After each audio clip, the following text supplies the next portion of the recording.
దేవుని యొక్క వాక్యంలోకి వెళ్ళిపోదామా? ఈ మధ్యలోనే నేను ఒక చిన్న క్లిప్పింగ్ చూశాను. ఈ మధ్యలో క్లిప్పింగ్స్ చాలా చూస్తుంటాం కదా, ఎందుకంటే సోషల్ మీడియా ఎక్కువైపోయింది, వాట్సాప్ ఎక్కువైపోయింది, ఫేస్బుక్స్ ఎక్కువైపోయినాయి. సోషల్ మీడియాలో ఎక్కువ సమయం గడిపేటువంటి యవనస్తులు కూడా పెరిగిపోయారు కనుక రోజుకు కొత్త మోడల్ ఫోన్ కూడా దిగుతుంది కదండి. ఈ మధ్యలో ఒక చిన్న వీడియో చూశాను, జాగ్రత్తగా వినండి.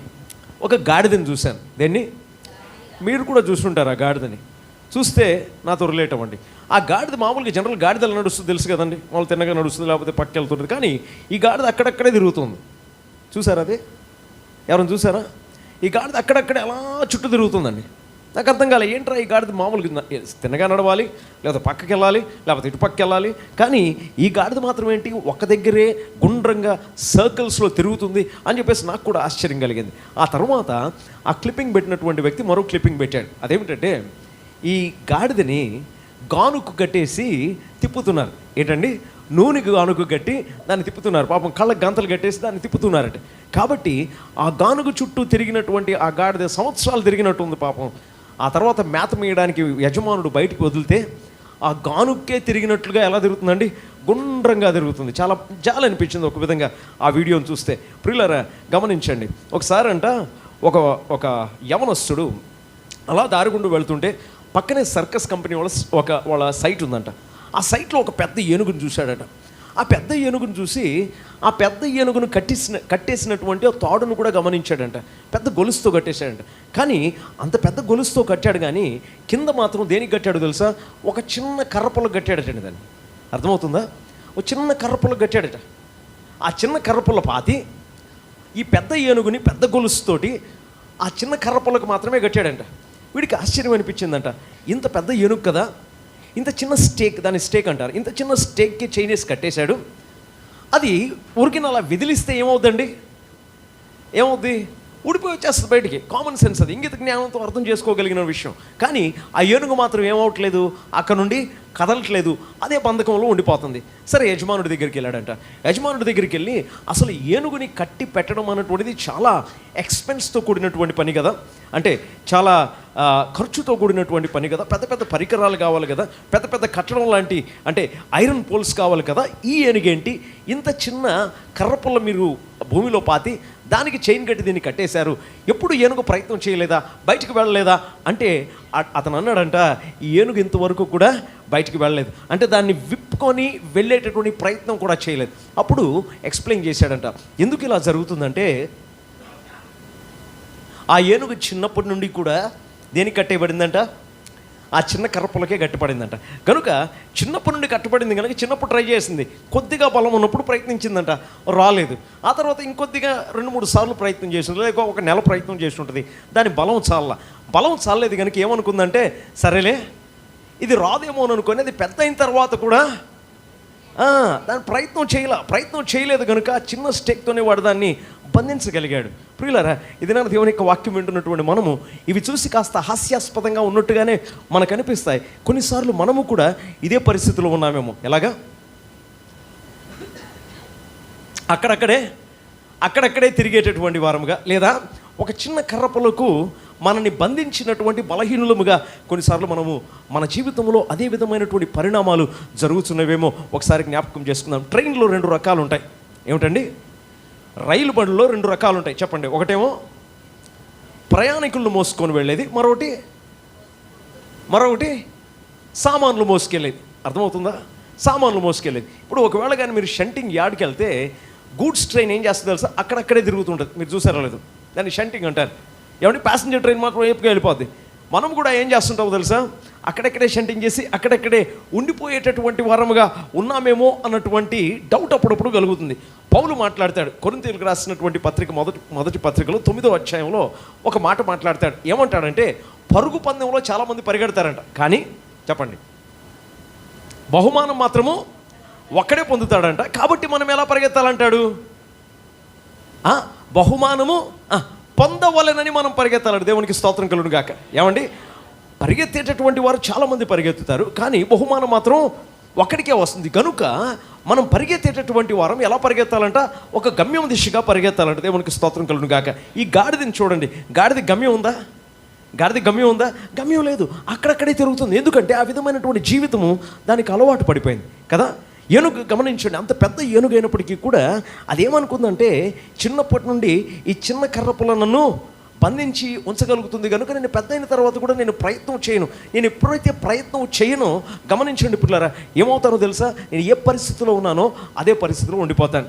ప్రార్థన కూటాలు జరుగుతున్నాయి, 17వ దినం అనుకుంటాం ఇది, అంతే కదండి.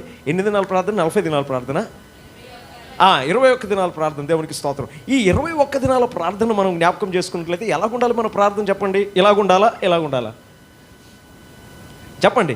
అంటే గమ్యం వైపు వెళ్ళేటటువంటి ప్రార్థనగా ఉండాలి. దేవునికి స్తోత్రం కలుగును గాక. చాలాసార్లు ప్రార్థన మనకు అలవాటు అయిపోద్ది. ఏమండి, అడిగాను కదా మరోసారి అడుగుదాంలే వెళ్ళి, ఏమండి అర్థమవుతుందా? అడిగానులే మరోసారి వెళ్ళి అడిగితే నష్టమేముంది, పోయిందేముంది? పాస్టర్ గారు రమ్మంటున్నారు, 21 రోజులు ప్రార్థన పెట్టారు, 21 సంవత్సరం నుండి ఇదే ప్రార్థన చేస్తున్నాను, మళ్ళీ మందిరానికి వెళ్ళి అదే ప్రార్థన చేస్తాను అని ఒకసారి చేసి వద్దాము కదా అని చెప్పేసి వచ్చినటువంటి వాళ్ళు ఉన్నారు. ఏమండి, దీన్ని ఏమంటారంటే ట్రయల్ అండ్ ఎర్రర్ మెథడ్ అంటాం. ఏమండి, ట్రయల్ అండ్ అంటే ఒక రాయి ఇసిరితే పోలా, పాస్టర్ గారు పిలిచారు కాబట్టి వెళ్ళి ఒక రాయి ఇసిరేసి వస్తే పోలా అని వచ్చినటువంటి వారు ఉంటారు. అట్ ద సేమ్ టైం ప్రియులారా, వెళ్ళి ఈ 21 సంవత్సరాలు నాకు దొరకలేదు, ఈ దినాన నాకు దొరకాలి. దేవుని నామానికి స్తోత్రం కలుగును గాక. ఆ పట్టుదలతో వచ్చినటువంటి వారు కూడా ఉంటారు. దేవునికి స్తోత్రం కలుగును గాక. గమనించండి దేవుని పిల్లరా, ఈ దినాన పౌలు యొక్క మాటలను జ్ఞాపకం చేసుకుంటే గ్రీక్ ప్రపంచంలో ఉన్నటువంటి పౌలు ఎప్పుడు కూడా ఈ పందెపు రంగం, అందుకనే తన విశ్వాస యాత్రను ఏమంటాడంటే మంచి, చెప్పండి అంటే దాన్ని కానీ తెలుగులోకి మనం ట్రాన్స్లేట్ చేసుకుంటే మంచి ఫైటింగ్, నేను పోరాటం అంటే ఏంటి? ఫైటింగ్. ఏమండి, I have fought the good fight అంటాడు ఇంగ్లీష్లో. ఫైట్ అంటే ఏంటండి? ఫైట్ జరుగుతుంది, పోరాటం జరుగుతుంది అని మనం అన్నాం అనుకోండి, అక్కడ పోరాటం జరుగుతుందిరా అంటే దాన్ని దెబ్బలాట అనుకోం. అదే కానీ అక్కడ ఫైటింగ్ జరుగుతుందిరా అంటే మనం ఏమనుకుంటామో తెలుసా? ఖచ్చితంగా అక్కడ ఎవరెవరో కొట్టుకుంటున్నారు. పౌలు కొట్టుకునేటటువంటి వారి కోసమే ప్రస్తావిస్తాడు. ఏమంటాడో తెలుసా? మంచి ఫైటింగ్ని నేను ఫైట్ చేశాను, ఆ తర్వాత నా పందెపు రంగమును నేను కడముట్టించితిని, ఇదిగో నా కొరకు బహుమానము ఎదురుగా ఉందని చెప్పేసి మాట్లాడతాడు. ప్రియులారా, ఫిలిప్పీయులకు రాసినటువంటి పత్రిక 3వ అధ్యాయం 13, 14, 15 వచనాలు మనం చదివితే ఏమంటాడంటే, ఇంకా నేను అందుకోవాలా, దేన్నైతే నేను అందుకోవాలని నేను పెడుతున్నాను, దేని దిశగానైతే నేను ప్రయాణం చేస్తున్నానో అది నేను ఇంకా పట్టుకోవాలా, కానీ దాన్ని పట్టుకోవాలని నేనేం చేస్తున్నానంటే వెనుకున్న వాటిని, చెప్పండి, వెనుకున్న వాటిని మరచి. ఈ సాయంకాల సమయంలో ఒక విషయాన్ని నేను మీకు జ్ఞాపకం చేస్తున్నాను. ఇంతకాలం మీరు ప్రార్థన చేసి పొందుకోలేనటువంటి విషయాలు కొన్ని ఉండొచ్చేమో. ఈ దినాన్ని కూడా ప్రార్థన చేస్తున్నటువంటి సమయంలో మీకు అనిపించవచ్చు, ఏమని, ఇంతకాలం చేశాను లభించలేదు కదా, ఇప్పుడు కూడా లభించదులే, ఊరికినే చేద్దాం, పాస్టర్ గారు చేయమంటున్నారు కదా చేద్దాం అన్నటువంటి ఉద్దేశంతో వచ్చినటువంటి వారు ఉన్నారేమో. గమనించండి, పౌలు ఏమంటున్నాడంటే తన పందెపు రంగంలో ఎలా పరిగెడుతున్నాడంట? వెనుకున్న వాటిని మరచి ముందున్న వాటికై వేగిరపడచ్చు, క్రీస్తు యేసు నందున్నటువంటి ఉన్నతమైన పిలుపునకు కలుగు బహుమానమును పొందవలెనని ఎక్కడికి పరిగెడుతున్నాడంట?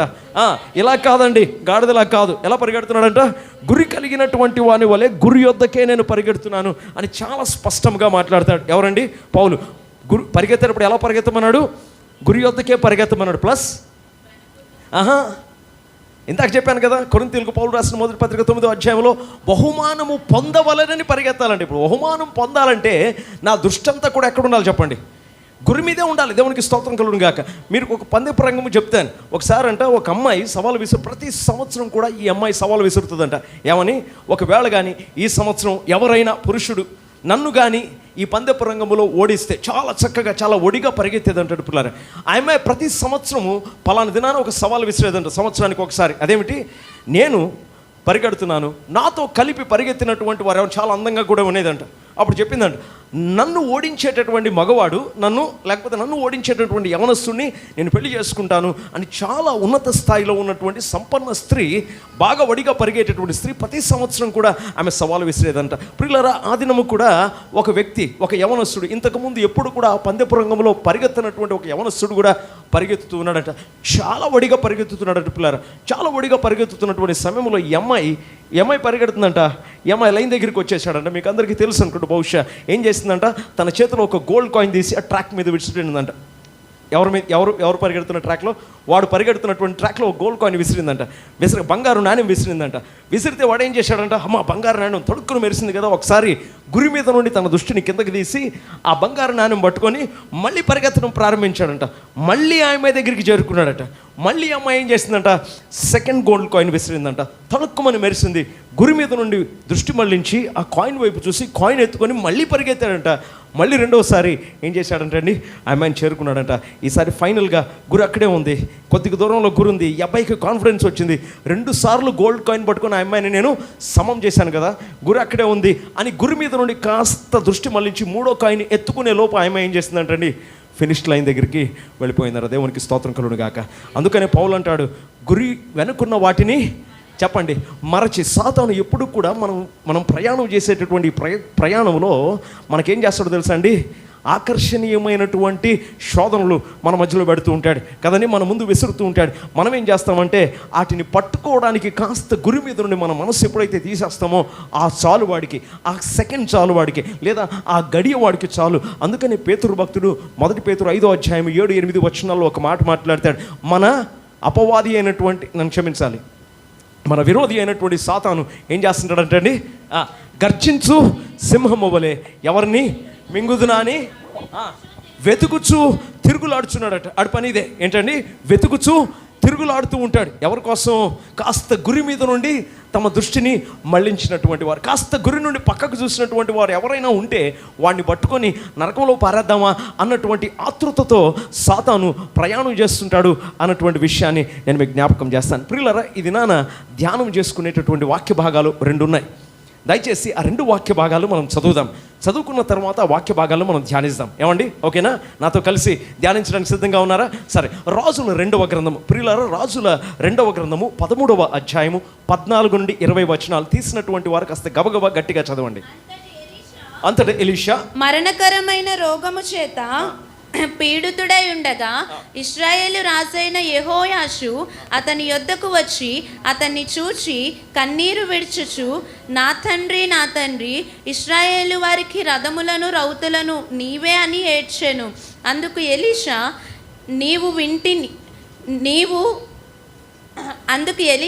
నీవు వింటిని బాణములను తీసుకోమని అతనితో చెప్పగా అతడు వింటిని బాణములను తీసుకొనెను.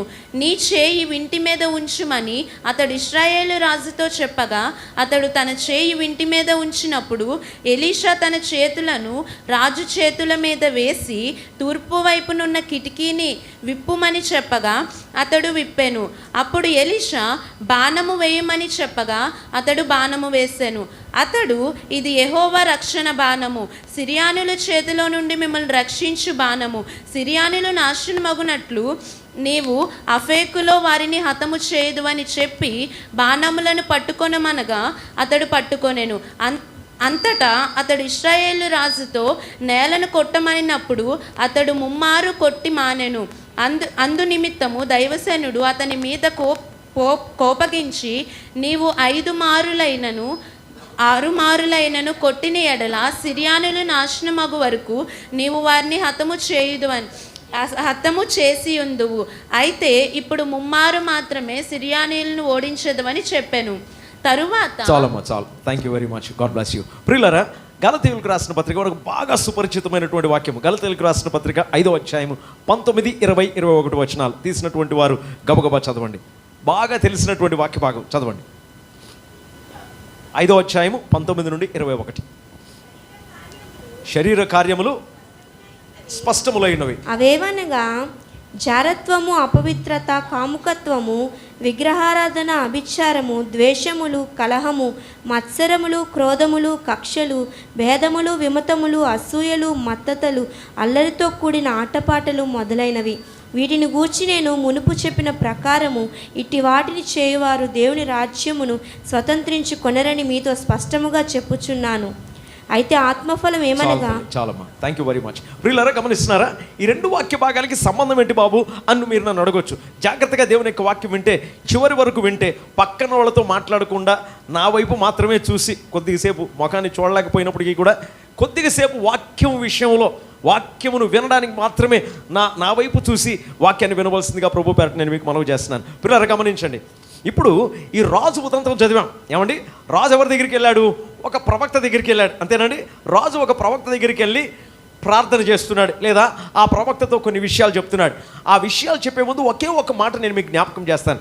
ఏ మాట అంటున్నాడంటే, నా తండ్రి జాగ్రత్తగా వినండి, నా తండ్రి ఇశ్రాయేలుకు రథమును రౌతును నీవే అని ఏడ్చెను. చాలా జాగ్రత్తగా ఈ మాటను వినండి. ఏం చేశాడంట, ఆ మాటను చెప్పి ఏం చేస్తున్నాడంటే అండి, ఏడుస్తున్నాడంట.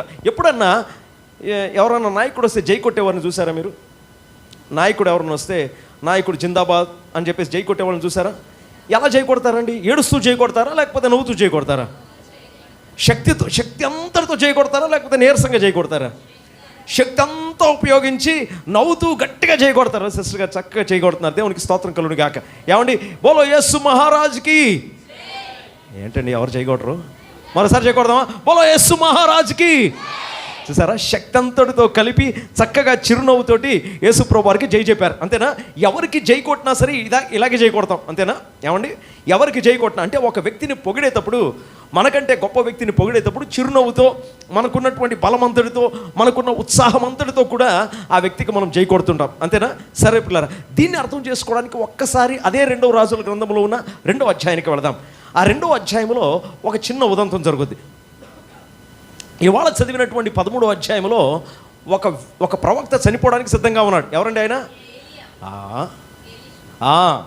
13వ అధ్యాయంలో ఎవరు చనిపోవడానికి సిద్ధంగా ఉన్నారు? ఎలీషా చనిపోవడానికి సిద్ధంగా ఉన్నాడు. గమనించండి. మరి 2వ అధ్యాయంలో ఎవరో ఒకతను చనిపోవడానికి సిద్ధంగా ఉన్నారట. ఎవరతను?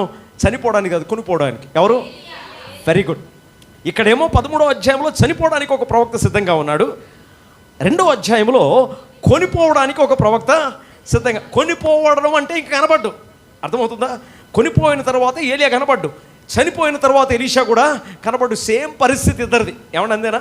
సరే పిల్లరా, ఇప్పుడు 2వ అధ్యాయానికి వెళితే అతను చనిపోవడానికి వెళ్ళిపోతున్నాడు, లేదా కొనిపోబడ్డానికి వెళ్ళిపోతున్నాడు. ఎవరండి? ఏలియా. గమనించండి, మనం ప్రార్థన చేసేటప్పుడు ఎలా ప్రార్థన చేయకూడదు చెప్పండి? సర్కిల్స్లో ప్రార్థన చేయకూడదు. ఏం కలిగి ప్రార్థన చేయాలి?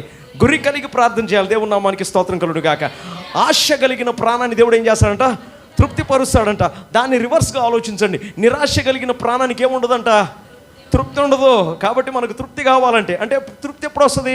మనం చేసినటువంటి ప్రార్థనకి జవాబు వస్తేనే తృప్తి ఉంటుంది. ఆమేన్.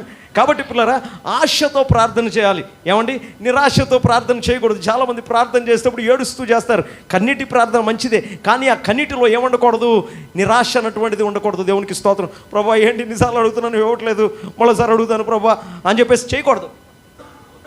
మనం చేసే ప్రార్థనలో ఏముండాలండి? ఆశ ఉండాలి. ఎప్పుడైతే ఆశ ఉంటుందో ఖచ్చితంగా గురి ఉంటుంది కదా. ఎప్పుడైతే గురి ఉంటుందో ఖచ్చితంగా దేవుడు ఏం చేస్తాడంటే ఆ ప్రార్థన ఆలకించి ఆ ప్రార్థనకు జవాబు అనుగ్రహిస్తాడు. దేవునికి స్తోత్రం కలుగును గాక. ఇది నాన్న ప్రియులారా, ఆశ కలిగి ఒక వ్యక్తి వెంబడిస్తున్నాడు. ఎవరిని? Very good. ఏలియాని వెంబడిస్తున్నాడు. ఏలియా ఏమైపోతున్నాడండి? కొనిపోబడుతున్నాడు. అంటే లోకం దృష్టిలో ఏమవుతున్నాడు? చనిపోతున్నాడు. లోకం దృష్టిలో ఏమైపోతున్నాడు? దేవుడు తీసుకెళ్ళిపోతున్నాడు కదా. దేవుడు తీసుకెళ్ళిపోయాడంటే అర్థం ఏంటి? లోకం దృష్టిలో చచ్చిపోతున్నాడు, లేదా వెళ్ళిపోతున్నాడు. ఏలియా చనిపోలేదు, కొనిపోబడ్డాడు, ప్రాణంతోనే తీసుకొని వెళ్ళిపోబడ్డాడు. కాబట్టి ఆ విధమైన పరిస్థితి ఏలియాకు జరుగుతుందని ఆ ప్రాంతంలో ఉన్న దైవజనులందరికీ తెలుసు. ఏమండి, ఆ ప్రాంతంలో ఉన్నటువంటి దైవజనులందరికీ కూడా తెలుసు. కానీ ఒక దినానంట, మీకు అందరికీ ఈ సిచ్యువేషన్ తెలుసు, చాలా క్లుప్తంగా చెప్తాను. 3 సంవత్సరాలు వర్షం పడదన్నాడు. ఎవరు? ఏ అధ్యాయంలో? 17వ అధ్యాయంలో. మొదటి రాజులా 2వ రాజులా? మొదటి రాజులు. Very good. మొదటి రాజులు 18వ అధ్యాయంకి వచ్చినప్పుడు 3 సంవత్సరాలు అయిపోయిందట. ఇప్పుడు వర్షం పడుతుంది అన్నాడట. సరే, ఆ తర్వాత కొండ మీదకి వెళ్ళాడు, కర్మేలు పర్వతం మీదకి వెళ్ళాడు, 450 మంది బయలు ప్రవక్తను చంపేశాడు, వర్షం పడింది. అబ్బో చాలా అద్భుతంగా జరిగింది. 19వ అధ్యాయం వచ్చినప్పటికి 18వ అధ్యాయంలో ఎలాంటి ఏలియాను చూస్తున్నామండి? చాలా బలమైన ఏలియాను చూస్తున్నాం. 19వ అధ్యాయంలో బలహీనమైనటువంటి ఏలియాను చూస్తున్నాం. దేవునికి స్తోత్రం కలుగును గాక. అప్పుడు ఏలియా అన్నాడంట, బాబు నేను నీ పరిచర్య చేసినంత కాలం ఎలా చేశానో తెలుసా? చాలా పౌరుషంగా చేశాను, నమ్మకంగా చేశాను, గురి కలిగి చేశాను. కానీ ఇప్పుడు మాత్రం ఇంకా నేను చేయలేను. ఎందుకంటే నేను ఒకవేళ కొనసాగిస్తే ఏమైనా తప్పు చేస్తానేమో అని చెప్పేసి దేవుని సన్నిధానంలో నన్ను తీసుకెళ్ళిపో, నేను నీ దగ్గరికి వచ్చేస్తాను అని చెప్పేసి మారం పెట్టాడండి. ఒక చిన్న పిల్లవాడు ఎలాగైతే డాడీ నీ దగ్గరికి వచ్చేస్తాను అని చెప్పేసి అంటే దేవుడు రమ్మంటాడో, లేకపోతే వాళ్ళ నాన్నగారు రమ్మంటారో, అదేవిధంగా ఏలియాను కూడా దేవుడు ఏమన్నాడు? 2 పనులు ఇస్తాడు. ఆ 2 పనులు చేసి వచ్చే బాబు. ఒకటేమో ఒక రాజును అభిషేకించమంటాడంట. రెండవది ఏమంటాడో తెలుసా? నీ తర్వాత పరిచర్య చేయడానికి ఎవరినో ఒకరిని నువ్వు ఎన్నుకొని ఆ తర్వాత నా దగ్గరికి వచ్చేద్దు కానీ 2 పనులు చెప్తారట. ప్రియులారా, ఆ పని చెప్పాడు కాబట్టి ఇప్పుడు వెళ్తున్నాడు ఒక వ్యక్తి దగ్గరికి. 3 సంవత్సరాలు వర్షం పడలా, ఇంకా వర్షం అప్పుడే పడుతుందండి. పడుతుంటే చాలా భూమి కలిగినటువంటి వ్యక్తి ఉన్నాడు. 12 అరకలట అతనికి. ఏంటండి? 12 అరకలతో భూమి దున్నిస్తున్నాడట. దున్నిస్తూ 12వ అరకతో తను కూడా దున్నుతూ ఉన్నాడట. దున్నుతూ ఉన్న సమయంలో ఈ ఏలియా ఏం చేస్తాడంటే తీసుకెళ్తే తన దగ్గర ఉన్నది ఏంటి? కేవలం ఒక గొంగలు మాత్రమే ఉంటుంది ఆయన దగ్గర. ఎవరి మీద? ఏలియా గారి మీద. తీసుకెళ్ళి ఆ గొంగలు కాస్త ఎవరి మీద కప్పాడు? ఈ ఆసాం మీద కప్పాడట. 12 అరకలతో భూమి దున్నుతున్నటువంటి ఆసాం మీద ఎంతో ఆశతో దున్నుతున్నటువంటి, అంతే కదండి. మరి 3 సంవత్సరాల తర్వాత వర్షం పడుతుంది. గురి కలిగి దున్నుతున్నాడు. ఏమండి? గురి కలిగి ఎంత దున్నుతున్నాడు? పొలం దున్నుతున్నాడు. దేనికోసం? పంట కోసం. 3 సంవత్సరాలు లేదు, కరువు. కాబట్టి చాలా భూమి ఉంది. ఎంత భూమి ఉంటే పండకపోతే ఏం లాభం అండి? కాబట్టి ఇప్పుడు భూమి పండుతుంది, వర్షం పడుతుంది అన్నటువంటి ఆశతో ఏం చేస్తున్నాడు? గురి కలిగి దున్నుతున్నాడట. దున్నుతున్నటువంటి వ్యక్తి దగ్గరికి ఒక ముసలోడు వచ్చి, ఇంకా కొనిపోపడ్డానికి సిద్ధంగా ఉన్నటువంటి వ్యక్తి వచ్చి తన దుప్పటి అతని మీద వేసాడట. ఈయంగానే మెసేజ్ అర్థమైపోయింది. ఎవరికి? ఎలీషాకి. అర్థమై ఏం చేశాడంట? మొత్తం అంతటిని కూడా వధించేసి మొత్తం కూర వండేసి అందరికీ పంచి పెద్ద పార్టీ చేసి ఏం చేస్తాడంట? ఎవరిని వెంబడిస్తాడు? ఏలియాను వెంబడిస్తాడంట. ఎలీషా. నేను కూడా చాలాసార్లు ఎలీషాకి ఏలియాకి ఎలీషా అన్నాను, పర్వాలేదు, నో ప్రాబ్లం. కాబట్టి ఎవరిని వెంబడిస్తున్నాడండి? ఏలియాను వెంబడిస్తున్నాడు. ఎవరు? ఎలీషా. గురి కలిగి వెంబడిస్తున్నాడా లేకపోతే గురి లేకుండా వెంబడిస్తున్నాడా? ఏమీ లేక వెంబడిస్తున్నాడా? అన్నీ ఉండి విడిచిపెట్టి వెంబడిస్తున్నాడా? Very good. ప్రియులారా, తను భూమి దున్నేటప్పుడు ఎలా దున్నాడు చెప్పండి? గురి కలిగి దున్నుతున్నాడు. దేవునికి స్తోత్రం కలుగును గాక. ఇప్పుడు ఏలియాను వెంబడించేటప్పుడు కూడా ఎలా వెంబడిస్తున్నాడు? గురి కలిగి వెంబడిస్తున్నాడు. పౌలును జ్ఞాపకం చేసుకోండి. సంఘాన్ని హింసించేటప్పుడు గురి కలిగి హింసించాడా లేదా? గురి కలిగి హింసించాడు. కానీ అదే పౌలు ఏమయ్యాడంట? సువార్త ప్రకటించి, అదే సౌలు సువార్త ప్రకటించే పౌలుగా మారి గురి కలిగి దేవుని సేవ చేశాడు. దేవునికి స్తోత్రం కలుగును గాక. ఇది నాన్న ఎలీషాను జ్ఞాపకం చేసుకుందాం. గురి కలిగి దున్నుతున్నాడు, ఆశతో దున్నుతున్నాడు. ఎప్పుడైతే మ్యాంటల్ తన మీద పడిందో, ఎప్పుడైతే దుప్పటి తన మీద పడిందో గురి మారిపోయింది. దేవుని నామానికి స్తోత్రం కలుగును గాక. గురి మారిపోయి కొత్త గురి మీద ప్రయాణం చేస్తున్నాడు. ఎవరి వెంట ప్రయాణం చేస్తున్నాడు? ఏలియా వెంట ప్రయాణం చేస్తున్నాడు. ప్రయాణం చేస్తూ ప్రియులారా ఒక దగ్గరికి వస్తారంట. ఆ పేరే గిల్గాలు అన్నటువంటి ఒక ప్రదేశానికి వస్తాడంట. అక్కడ ఏలియా ఎలీషాతో అంటాడంట, బాసు, ఇంకా మన ఇద్దరం సపరేట్ అయిపోయేటటువంటి టైం ఇది. యెహోవా నన్ను బేతేలు దగ్గరికి రమ్మంటున్నాడు. బేతేలుకు రమ్మంటున్నాడు. 2వ వచనంలో బేతేలు దగ్గరికి రమ్మంటున్నాడు. నేను బేతేలుకి వెళ్ళిపోతాను, బాయ్ అని చెప్పేసి ఎలీషాని ఇక్కడ ఉండిపో, గిల్గాల్లో ఉండిపో, నేను ఎక్కడికి వెళ్ళిపోతాను? బేతేలుకి వెళ్ళిపోతానంటే ఏమంటాడు తెలుసా? లేదు, నువ్వు ఒకవేళ బేతేలుకి వెళ్తే చెప్పండి, నేను కూడా బేతేలుకి వస్తాను. దేవుని నామానికి స్తోత్రం కలుగును గాక. సరే, అలా ప్రయాణమే వెళ్ళాడంట. ఎందుకు వస్తున్నావు బేతేలుకి అని అడిగాడా? నువ్వు ఎందుకు గిల్గాల్లో ఉండిపోకుండా బేతేలుకి వస్తావని అడుగుతున్నాడా? అడగలా. సరే వస్తానన్నావు కదా, సరే రా, సరదా పడుతున్నాడు బుజ్జోడు అని చెప్పేసి తీసుకెళ్ళాడంటే ఎక్కడి వరకు? బేతేలు వరకు. వెళ్తూ ఉంటే అక్కడ కొంతమంది ప్రవక్తల శిష్యులు, నంబర్ చెప్పలా, జాగ్రత్తగా వినండి. కొంతమంది ప్రవక్తల శిష్యులు ఏమన్నారట? నేడు యెహోవా నీ యొద్ద నుండి నీ గురువును పరముకు తీసుకొని పోవునని నువ్వు ఎరగవా అని ఎలీషాను అడుగగా అతడు ఒక మాట అన్నాడట, నేను ఎరుగుదును, మీరు ఊరకునుడు అన్నాడు. వెనుకున్న వాటిని చెప్పండి, వెనుకున్న వాటిని మరచి ముందున్న వాటికి వేగిరపడ్డం. అదే గురి కలిగి ప్రయాణం చేయడం. కాబట్టి వీళ్ళందరూ ఏమంటున్నారు తెలుసా? ఆరిపోయే దీపాన్ని నువ్వు ఎందుకు రాబట్టుకొని ఎలాడుతున్నావు? అతనికి భవిష్యత్తు లేదు. ఇవాళ ఏం చేస్తున్నాడు? యెహోవా అతన్ని తీసుకొని వెళ్ళిపోతున్నాడు. మేము చూడు ఎవరిని వెంబడిస్తున్నావు? అలా మా గురువు గారిని వెంబడిస్తున్నావు. ఆ గురువు గారు చాలా రోజులు బ్రతికే ఉంటారు. నువ్వు ఎవరిని వెంబడిస్తున్నావు అంటే ఎవరికైతే భవిష్యత్తు లేదో అతను నువ్వు వెంబడిస్తున్నావు, అతన్ని వెంబడించడం వేస్ట్ అని చెప్పేసి అతన్ని నిరుత్సాహపరిస్తే ఒకే మాట అన్నాడు. ఇంగ్లీష్లో ఒకవేళ చెప్తే యూ షట్ అప్ అని చెప్పేసి అన్నాడు. అంతేనా? ఊరకుండుడి అని ఇంగ్లీష్లో ఏమంటారు? Shut up. షట్ అప్ అన్నాడు అంతే అని ముందుకెళ్ళిపోతున్నాడు. సరే, ఇప్పుడు బేతేలు దగ్గరికి వచ్చాడు. బేతేల్లో ఉన్నారు. బేతేల్లో ఉన్నప్పుడు మళ్ళీ ఏలియా అన్నాడు, ఎలీషా అని దేవుడు ఎరుకోకు రమ్మన్నాడు. బాబు నువ్వు ఇక్కడ ఉండిపో, బేతేల్లో హ్యాపీగా ఉంటుంది. బేతేలు అంటే చాలా మంచి సెంటిమెంట్లు ఉన్నాయి కదా వాళ్ళకి. కాబట్టి బేతేల్లో ఉండిపోయి దేవుని ఇల్లు కదా, ఇక్కడ ఉండిపో అని చెప్పేసి అంటే లేదు, నిన్ను ఒకవేళ దేవుడు ఎరుకోకు రమ్మంటే నేను కూడా నీతో పాటు ఎరుకోకు వస్తాను అని చెప్పేసి పిల్లరా మళ్ళీ బయలుదేరి ఎక్కడికి వెళ్తున్నాడు? ఎరుకోకు వెళ్తున్నాడు. ఎందుకు ఎరుకోకు వస్తావు బాబు నాతోటి, ఎందుకు నన్ను వెంబడిస్తావు అని అడిగాడా? అడగలేదు. జాగ్రత్తగా వినండి, అస్సలు ఆ ప్రశ్న అడగల. సరే వస్తానని సరదా పడుతున్నాడు కదా అని చెప్పేసి సరే రా బాబు అని చెప్పేసి అంటపడ్డాడు. వెళ్ళాడండి. ఎక్కడి వరకు వెళ్ళాడు? ఎరుకో వరకు. Same experience. మళ్ళీ ఎరుకో ఉన్నటువంటి శిష్యులు ఏమన్నారు? ప్రవక్తల శిష్యులు, ఎవరిని వెంబడిస్తున్నావు నీకు తెలుసా? నువ్వు ఎవరిని వెంబడిస్తున్నావు నీకు తెలుసా? ప్రియులారా, మిమ్మల్ని కూడా యేసు ప్రభువుని వెంబడించేటటువంటి వారిని చాలామంది ప్రశ్నించుండొచ్చు. ఏమని? నువ్వు ఎవరిని వెంబడిస్తున్నావు? సిలువ వేయబడినటువంటి కొంతమంది ఏమంటారంటే, విన్నారా ఈ మాటలు? విన్నారా? వీళ్ళరా విమర్శించేటటువంటి వారి మాటలు చాలా నిరుత్సాహకరంగా ఉంటాయి. ఇది నాన్న ఎలీషాను కూడా అదే మాట అంటున్నారు. ఏమంటున్నారు? ఎవరిని వెంబడిస్తున్నావు, ఎందుకు వెంబడిస్తున్నావు, ఆయన పైకి వెళ్ళిపోయేవాడయ్యా, ఆయన నువ్వు ఎందుకు వెంబడిస్తున్నావు అంటే మళ్ళీ అదే మాట అంటాడు. ఏమంటాడు చెప్పండి ఇంగ్లీష్లో ఒకసారి? Shut up. రెండోసారి కూడా షట్ అప్ అన్నాడు అంతే. అని ప్రియులారా ఎక్కడి వరకు ప్రయాణం చేశాడు? ఎరికో. ఇప్పుడు చాలా ఛాలెంజింగ్ అండి. ఇప్పుడు మళ్ళీ ఏలియా ఎలీషా దగ్గరికి వచ్చి అంటున్నాడు, బాబు ఎరికోలో మనం ఉన్నావు, నువ్వు ఎరికోలో ఉండిపో, నేను ఎక్కడికి వెళ్తాను, నన్ను దేవుడు యోర్దానుకు రమ్మన్నా, నేను యోర్దానికి వెళ్ళిపోవాలి, నువ్వు ఇక్కడే ఉండిపో అని చెప్పేసి అనగానే మళ్ళీ ఏమంటాడు తెలుసా? లేదు లేదు లేదు, ఎట్టి పరిస్థితుల్లో మాత్రం నేను ఉండిపోను, నువ్వు యోర్దానికి వెళ్తే నేను కూడా యోర్దానికి వచ్చేస్తానని చెప్పేసి బయలుదేరి వెళ్తున్నారట. అక్కడ 50 మంది శిష్యులు అన్నాడు. జాగ్రత్తగా ఇంతవరకు లెక్క చెప్పాల. కానీ యోర్దాను నది యువతలు ఎంతమంది ఉన్నారంట? 50 మంది ఉన్నారంట. మరి ఇంతకుముందు మీకు తెలుసా? ఎలీషా కొండ మీద కూర్చుంటాడు, ఎంతమంది వస్తారు? కొండ మీద కూర్చుంటాడు, ఒక సైన్యాధిపతితో 50 మంది వస్తారు. ఎవరిని తీసుకెళ్ళడానికి? ఎలీషాని తీసుకెళ్ళడానికి. ఏమంటాడు? నేనే దైవజనున్నైతే ఆకాశం నుండి అగ్ని దిగి వచ్చి మిమ్మల్ని కాల్చును కాక అనగానే వాళ్ళు ఏమైపోతారండి? వాళ్ళు చనిపోతారు. మీకు తెలుసు కదా ఉదయంతో. ఇప్పుడు కరెక్ట్గా లెక్క ఉంది. ఎంతమంది ఉన్నారంట? 50 మంది ఉన్నారట. వాళ్ళు మాట్లాడాల. జాగ్రత్తగా వినండి. వాళ్ళు మాత్రం మాట్లాడాల. చేతులు కట్టుకొని చూస్తున్నారు. ఏమని?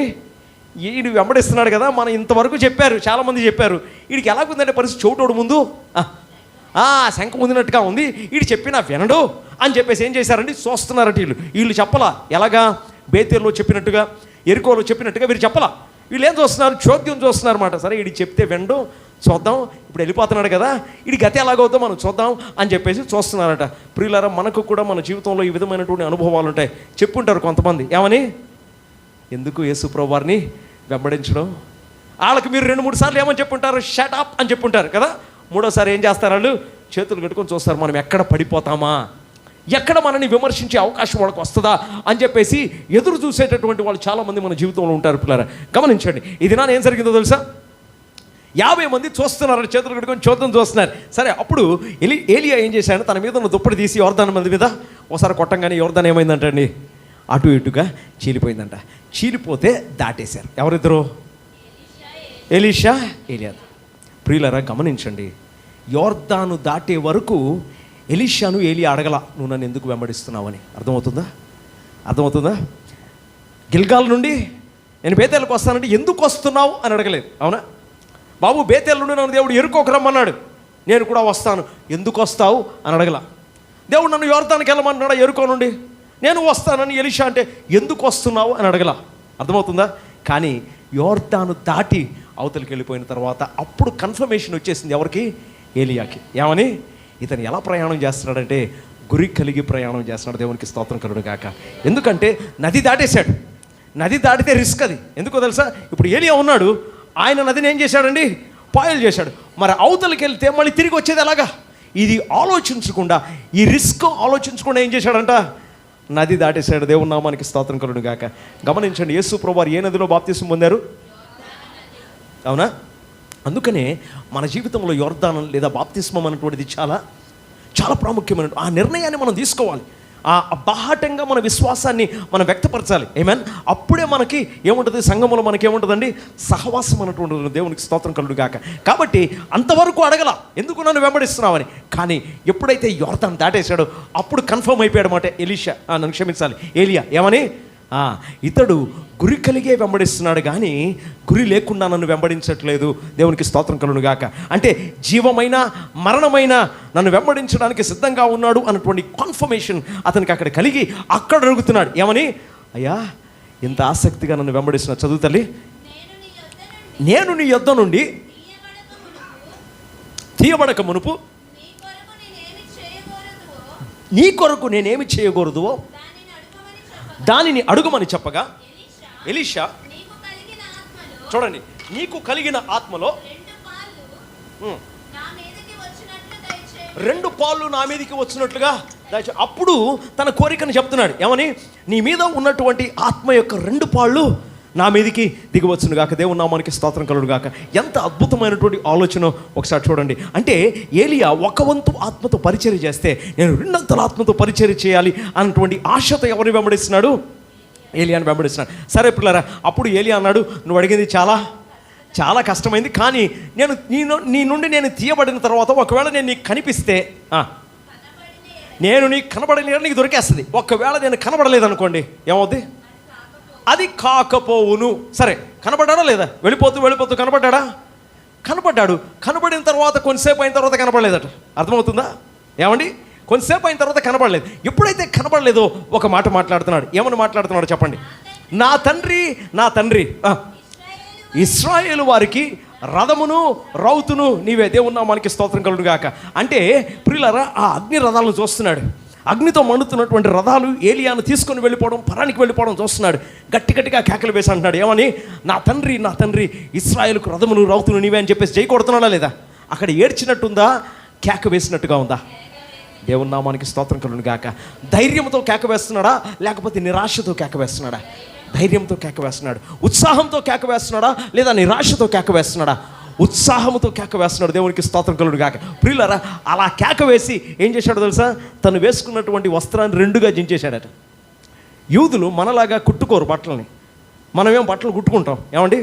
చేతులు ఉంటాయి, చేతులు అతికిస్తాం కదా, ఆ తర్వాత పీసులు చేసి అతికిస్తాం. కానీ యూదులు అలా కాదు, టాప్ టు బాటమ్ ఒక్కసారి చించేశాడా, మరి దాన్ని మరి తిరిగి వాడు వేసుకోలేడు. గమనిస్తాం పిల్లరా. అందుకని యేసుక్రీస్తు ప్రభు వారు వేసుకున్నటువంటి వస్త్రాన్ని వాళ్ళు చింపలేదు, కానీ ఏం చేశారు? పంచుకున్నారు కదా, చీట్లు వేసి పంచుకున్నారు. చించలా, ఏం చేశారు? చీట్లు వేసుకొని పంచుకోవడం కాదు, అది లాటరీ వేసుకున్నారు అన్నమాట. ఏమండి, అంటే ఎవరికి వస్తే వాళ్ళు ఫుల్గా తీసుకుంటారు. మనమైతే హ్యాండ్స్ ఒకళ్ళం అని చెప్పేసి మనం తీసుకుంటాం. అలా తీసుకోవడానికి అవకాశం లేదు. ఫుల్ డ్రెస్ తీసుకోవాలి, లేకపోతే పనికిరాదు అది. ఎలీషా ఏం చేశాడో తెలుసండి? తన మీద ఉన్న వస్త్రాన్ని 2 భాగాలు చేశాడంటే తన మీద ఉన్న వస్త్రాన్ని వేసుకోవడానికి ఇంకా వీల్లేదు. అప్పుడు ఏం చేశాడో తెలుసా? పైన ఏం పడిందంట? దుప్పటి పడిందంట. దేనికోసం వెంబడిస్తున్నాడు చెప్పండి? దేవుని నామానికి స్తోత్రం కలుగును గాక. ఏ దుప్పటినైతే దున్నుతున్నప్పుడు కప్పాడో దేనికోసం వెంబడించాడు? ఆ దుప్పటి కోసమే వెంబడించాడు. ఏలియాకి ఒక గుర్తింపు ఉంది. రాజు అడుగుతాడు, నువ్వు చూసినటువంటి వాడు ఎలాగున్నాడు అంటే, బాబు గొంగలు కప్పుకొని ఉన్నాడు అన్నాడు. గొంగలు కప్పుకొని ఉంటే ఎవరో ఖచ్చితంగా అతను నా పగవాడైన ఏలియానే అంటాడు. గమనించాడు పిల్లరా. ఇప్పుడు ఎలీషా ఏలియాను వెంబడిస్తున్నాడు. యొర్దాను దాటేసిన తర్వాత ఏం చేశాడు? తన డ్రెస్ని చించేశాడు. ఇక్కడ వేసుకోవడానికి వీల్లేదు. ఇప్పుడు ఏం వేసుకున్నాడు తెలుసా? మీద దుప్పటి వేసుకున్నాడు. దేవుని నామానికి స్తోత్రం కలుగును గాక. పిల్లలు దుప్పటి వేసుకొని మళ్ళీ తిరిగి వచ్చి అదే దుప్పటితో యొర్దాను కొట్టి 2 పాయలు చేసి యువతలకు వస్తాడు. వెళ్ళేటప్పుడు ఎవరు వెళ్ళారండి?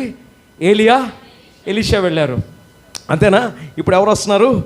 ఒక్కడే వస్తున్నాడు అని మనం అనుకుంటాం.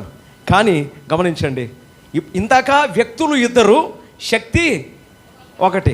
ఇప్పుడు వ్యక్తి ఒకడే, శక్తి రెట్టింపు. దేవుని నామానికి స్తోత్రం కలుగును గాక.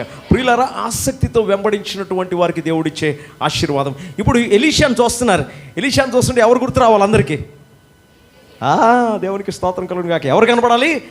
ఏలియా కనపడాలి. ఎందుకంటే పిల్లరా, అదే గొంగలు వేసుకొని వస్తూ ఉన్నాడు. దేవునికి స్తోత్రం కలుగును గాక. 12 అరకల భూమిని విడిచిపెట్టి, 12 అరకల్ని, అంత విస్తారమైనటువంటి భూమిని విడిచిపెట్టి దేనికోసం విడిచిపెట్టాడు? ఒక గొంగలి కోసం, లేదా ఒక దుప్పటి కోసం. ప్రియులారా, అదే దుప్పటి వేసుకొని వస్తున్నాడు. ఏలియా 1 వంతు పరిచర్య చేస్తే ఎలీషా ఏం చేశాడంట? 2 అంతల పరిచర్య చేశాడు. దేవుని నామానికి స్తోత్రం కలుగును గాక. కాబట్టి ఆయన ఆకాశానికి కొనిపోబడుతున్నటువంటి సమయంలో గమనించండి, ఏలియా ఆకాశానికి కొనిపోబడుతున్నటువంటి సమయంలో ఏమని కేకలు వేస్తాడు? నా తండ్రి ఇశ్రాయేలుకు రథములు రౌతులు నీవే, నువ్వు గొప్పవాడు అని చెప్పేసి కేకలు వేస్తున్నాడు. ఏమన్? అవునా? సరే, ఇప్పుడు ప్రియులారా, ఈయన చనిపోయే సమయం వచ్చింది. ఎవరు? 2 అంతల పరిచర్య చేసి చనిపోయే సమయం వస్తుంది మాట ఇతనికి కూడా.